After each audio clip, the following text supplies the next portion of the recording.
నమస్తే సార్. నమస్కారం అండి. పేరు సార్? నా పేరు భద్రం అండి. భద్రం గారు, ఈ తెలంగాణ రాష్ట్రంలో బీఆర్ఎస్ కాంగ్రెస్ పరిపాలన చూశారు సార్, ఏది బాగుంది సార్? రెండు బాగలేవుగా. ఎందుకు సార్? ఎందుకంటే వాళ్ళు ఏం చేశారు మనకి? తెలంగాణ రాష్ట్రానికి చేసింది ఏంటి? వాళ్ళు ఏమి చేయలేదు తెలంగాణ రాష్ట్రానికి. ఎందుకంటే ఓకే, కాంగ్రెస్ది కుటుంబ పాలనే, బీఆర్ఎస్ది కుటుంబ పాలనే. ఓకే, ఆల్టర్నేట్గా ఏ పార్టీ రావాలనుకుంటున్నారు సార్ మరి? 100% మాత్రానికి ఈరోజు మనము ఈ రాత్రి జరిగిన దాడిని చూస్తే బీజేపీ ప్రభుత్వం వస్తే చాలా బాగుంటుందని మేము అనుకుంటున్నాం. ప్రజలు కూడా అదే విధంగా అనుకుంటూనే ఉన్నారు. కాంగ్రెస్ ప్రభుత్వం రాగానే కరెంటు లేదు, రేషన్ సక్రంగా రావట్లా. ఓకే, రెండో విధం ఏంటంటే బస్సు అని పెట్టారు, బస్సు మహిళలకి ఫ్రీ అని చెప్పారులే, కానీ బస్సు వలన ఉపయోగం అనేది ఏం లేదు. ఓకే, ఇప్పుడు కాంగ్రెస్ టీఆర్ఎస్ కాకుండా ఇంకో పార్టీ ఏమైనా వచ్చే ఛాన్స్ ఉందా సార్ ఇక్కడ తెలంగాణలో? నెక్స్ట్ బీజేపీ వస్తుందని అనుకుంటున్నారు అందరూ. బీజేపీ వస్తుంది. బీజేపీ అంటే అక్కడ ఇప్పుడు మనకి సెంటర్లో వచ్చేసరికి భద్రతా వైఫల్యం జరిగిందని, మన పహల్గాంలో అటాక్ జరిగింది, బీజేపీ వైఫల్యం అనేసి అంటారు. ఇది నిజమా సార్? అది బీజేపీ వైఫల్యం అనేది కాదు అది. ఎందుకంటే వాళ్ళు దొంగతనంగా వచ్చేసి అటాక్ చేశారు మన వాళ్ళ మీద, మన హిందువుల మీద దొంగతనంగా వచ్చి అటాక్ చేశారు. వాళ్ళు డైరెక్ట్ వచ్చి అటాక్ చేయలేరు కదా. అదేవిధంగా వాళ్ళు మన మీద అటాక్ చేశారని మన వాళ్ళు రాత్రి 1 గంటకు, ఈరోజు రాత్రి 1 గంటకు వాళ్ళ మీద మనం దాడి చేసిన వాదుల మీద దాడి చేయడం జరిగింది. ఇప్పుడు ఆపరేషన్ సింధూర్ అనే పేరు ఎందుకు పెట్టారు సార్? మహిళల సింధూరం తీసిండ్రు కాబట్టి అని పెట్టారండి. ఇప్పుడు అక్కడ పహల్గాంలో జరిగిన కుటుంబాలకు న్యాయం జరిగిందంటారు సార్? ఇంకా జరగలే, ఇంకా జరగాల. ఇంకా పాకిస్తాన్ మీద ఇంకా దండయాత్ర లాంటివి చేయాలా. చేస్తే కానీ ఇక్కడ ఉన్న మహిళలకి ఎటువంటి న్యాయం జరిగినట్టు అనుకుంటారు అందరూ. ఓకే, అంటే ఇప్పుడు ఈ యుద్ధం అనేది కరెక్టా సార్? 100% కరెక్ట్. ఎందుకంటే వాళ్ళు ఎవరో వచ్చేసి మన దేశం మీదకి వచ్చి మీరు ముస్లిమ్సా హిందూ అని చెప్పి ఫైంట్లు తీసి సున్నాతులు ఉన్నాయని చూసిన తర్వాత కూడా కాలవటం అనేది మంచి పద్ధతి కాదు అది. ఓకే, అంటే ఓకే, ఇప్పుడు మోడీ గారు ఇది త్రివిధ దళాలకి, ఇప్పుడు ఆర్మీ వాళ్ళకి మనకి ఫ్రీ హ్యాండ్స్ ఇచ్చారా సార్? ఇచ్చారు కదా. ఇక మొత్తం ఒప్పచెప్పేశారు వాళ్ళకి. ఏమని చెప్పారంటే, ఇక మీ ఇష్టం నాయన, ఇక మీరు ఏమని చేసుకోండి, నాకు మాత్రానికి న్యాయం జరగాలి, నా ఇక్కడ చనిపోయిన నా మనుషులకి న్యాయం జరగాలనే ఆలోచనగా మీరు నచ్చింది చేసుకోండి అని చెప్పారు. ఓకే, ఇప్పుడు ఈ వాళ్ళ పాకిస్తాన్ కౌంటర్ అటాక్ ఏమైనా ఉండే ఛాన్స్ ఉందా సార్? మొన్న కొంతమంది హౌలాగాలు ఏం చెప్పారంటే, పారే నదిలో మీ రక్తం పారుద్దని చెప్పారు. కానీ ఇవాళ వాళ్ళ దగ్గరే పారుతూ ఉంది వాళ్ళ రక్తాలే. ఓకే, అంటే కౌంటర్ అటాక్ ఏమైనా భారత్కి ఇచ్చే ఛాన్స్ ఉందా సార్? వాళ్ళకంత సీన్ లేదు కదా. వాళ్ళు ఏడుస్తూ ఉన్నారు కదా. కొంతమంది ఆర్మీ దళాలు ఏడుస్తూ ఉన్నారు, ఇండియాతో మేము యుద్ధం చేయలేము, ఏదో ఒకటి చేయండి అని చెప్పి కాళ్ళు వెళ్ళబడి ఫేస్బుక్లలో ట్విట్టర్లో ఎడుతున్నారు వాళ్ళు. మరి ఇంత లేనిది మరి ఉగ్రవాదులు ఎందుకు దాడి చేయించారు? ఒకటేంటంటే ఉగ్రవాదులతో ఆర్మీ వాళ్ళు దాడి చేయటం కాదు, అక్కడ ఉన్న పెద్ద వాళ్ళ సంస్థలు ఉన్నాయి కదా, ఆల్ ఖైదా బ్యాచ్ అవన్నీ ఇవన్నీ ఉన్నాయి కదా, వాళ్ళు చేయించింది అది. మరి ఇప్పుడు ఈ రోజు వాళ్ళు ఎవరు లేరంట కదా సార్ అక్కడ పాకిస్తాన్లో? ఇప్పుడు ఎవరు లేవు. ఇప్పుడు వాళ్ళు చెప్పుకోవడానికి అట్లా చెప్తారులే, కానీ అక్కడ లేకటట్టు ఉంటారు. ఓకే, ఇక్కడ మా ఆర్మీ చీఫ్ మునీర్ కూడా లేదంట కదా అక్కడ, పాకిస్తాన్ ఆర్మీ చీఫ్ కూడా లేడంట కదా అని ప్రతి ఒక్కటి వాళ్ళు అంటూ ఉంటారు కదా. ఇప్పుడు మనం పోయి చూసినామా, అటాక్ చేసిన తర్వాత తెలిసింది అది.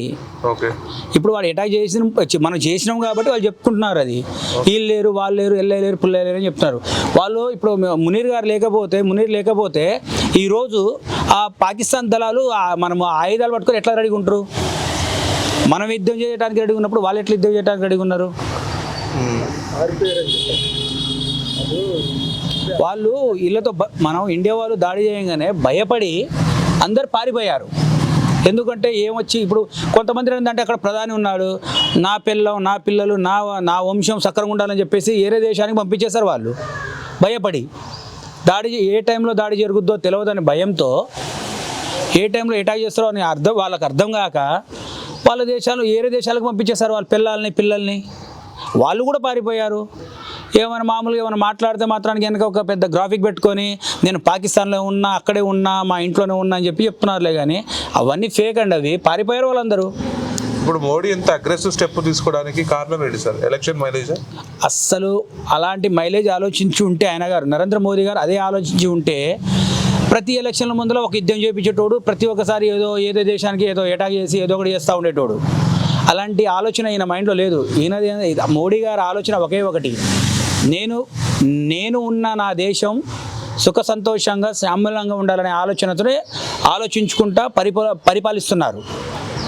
ప్రతి ఒక్క దేశాల దగ్గర పోయి మనం కలిసిమెలిసి ఉండాలిరా బాబు అని చెప్తుంది నరేంద్ర మోదీ గారు. గత కాలంలో మన్మోహన్ సింగ్ గారు చేసినప్పుడు పోయి ఎప్పుడైనా కలిశారా? మన్మోహన్ సింగ్ గారు నిలబడితే సోనియా గాంధీ గారు వచ్చి సీట్లో కూర్చునేది. అదే ఇప్పుడు నరేంద్ర మోదీ గారు పోయి పక్క దేశానికి పోయి బాయ్ అన్న తమ్ముడు అని చెప్పి ఇంతకుముందు సెల్యూట్ కొట్టేటోళ్ళు ఇప్పుడు నమస్కారం పెడుతున్నారు మన దేశంకి వెళ్ళి. నరేంద్ర మోదీ గారికి ఏముంది అందులో? అయ్యా దానికి ఇప్పుడు ఒక 7 చంపించి ఈయన బాంబు దాడి చేస్తే నరేంద్ర మోదీ గారు గెలిచేస్తారా? తప్పది. ఎందుకంటే నరేంద్ర మోదీ గారు చేసే పని ఏంటంటే న్యాయంగా, నిజాయితీగా, ధర్మంగా నా దేశం వైపు ఏరే దేశస్తులు చూడొద్దు, నా దేశ ప్రజల్ని ఏరే దేశస్తులు ఎటాకు చేయొద్దు అనే ఆలోచనతోనే నరేంద్ర మోదీ గారు ఆలోచిస్తున్నారు.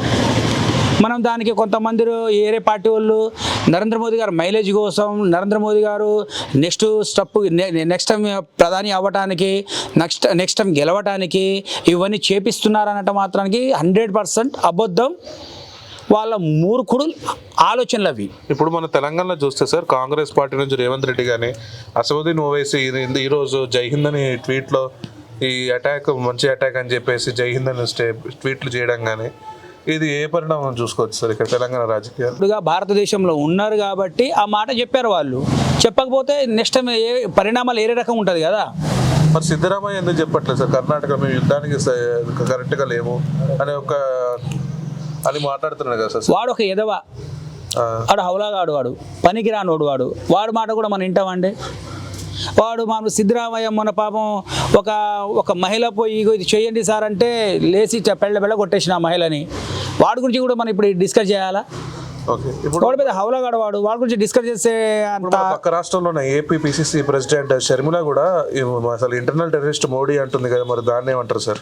ఇక అది ఏ దిక్కు లేక ఏదో ఒకటి పాపులర్ అవ్వటం కోసం అది ఇక అట్లా ఉరులుతూ ఉంది, ఒక కుక్క లెక్క ఉరులుతూ ఉంది ఆమె షర్మిల గారు. ఎందుకంటే ఇప్పుడు ఆమెకు దిక్కు లేదు, దోష లేదు. మొన్నటిదాకా వైఎస్ఆర్ కాంగ్రెస్ అనేది పెట్టింది, అది అయిపోయింది, అది కాంగ్రెస్లో విలీనం చేసిన తర్వాత ఇక దానికి పట్టించుకునే నారదుడు లేడు. ఇప్పుడు ఏదో అంటారు కదా,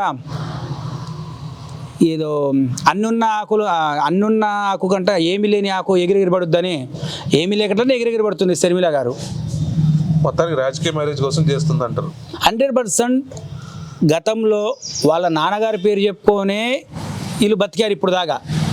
ఈరోజు కూడా వాళ్ళ నాన్నగారు లేరు, ఈమె ఉన్నది కాబట్టి ఈమెకి ఏటు వైపు నుంచి సపోర్ట్ లేదు కాబట్టి నరేంద్ర మోదీ గారి మీదో మళ్ళీ ఫలానా ఎల్లయ్య మీదో పుల్లయ్య మీదో బూసి ఈమె హైప్ అవ్వాలనే ఆలోచనతో ఇక ఆ రకంగా ఇక నోట్లో వచ్చిన మాటలు వదులుతూ ఉంది ఇక ఈమె గారు. Okay sir, thank you.